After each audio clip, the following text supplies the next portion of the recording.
Hello students, lecture 83, civics chapter 2nd, federalism. In this lecture we will discuss two articles in the form of questions, and both these two articles are very important. The first one is decentralization in India in 1992. What was the motive and what were the provisions of this decentralization? And second, the idea of local self-government. What was the need to constitute local self-government?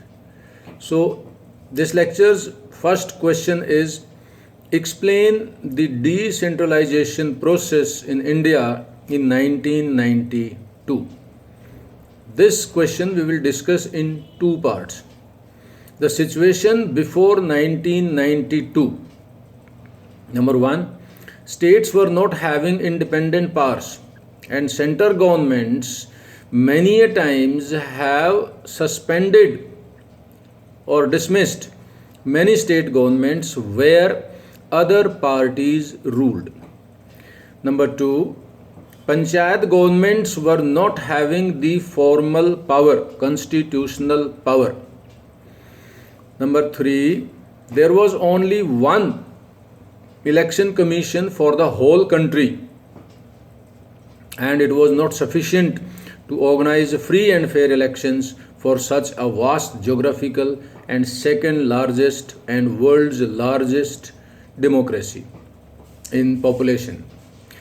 And next was elections to the local self-government, that generally we call panchayati were not held regularly.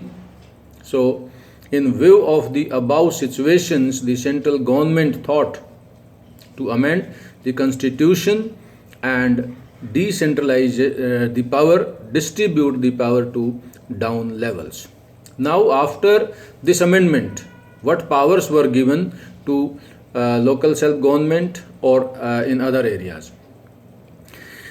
This constitution amendment had given power or brought the panchayati raj system in formal power.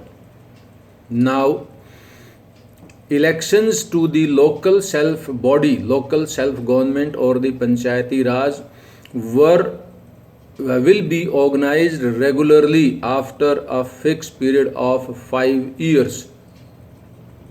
Seats for SCs, STs and OBC category people were kept reserved in all political bodies.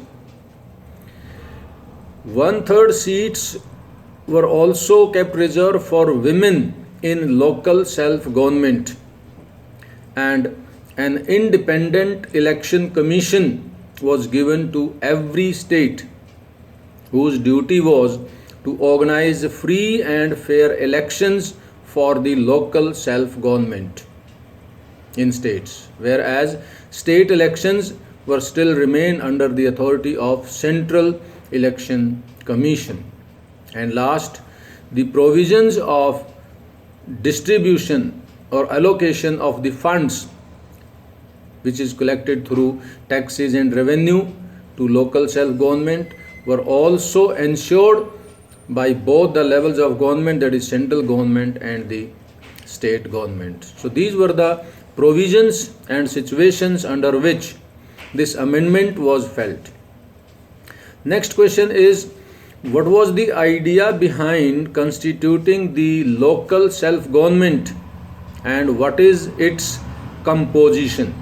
So the idea behind local self-government, number one, that large number of issues which can be settled down at the local level only be if local self-governments are given formal power, constitutional power. Number two, people at the root level have better ideas of local development and where to spend money, because local people know all those areas better than any other government body. And third, at the local level, maximum number of people may participate in democratic process so that the root level democracy may deepen. So it also led to deepening of democracy at the root level. This was the idea behind constituting local self-government. Now the composition of local self-government. Local self-government is a three-tier level government. There are three levels of this government. At the root level, village panchayats.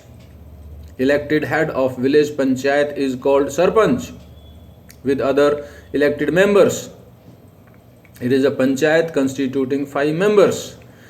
Then all voters in a village are the members of Gram Sabha, and their duty is to organize organizational meetings twice a year minimum to revive the functioning of the panchayat.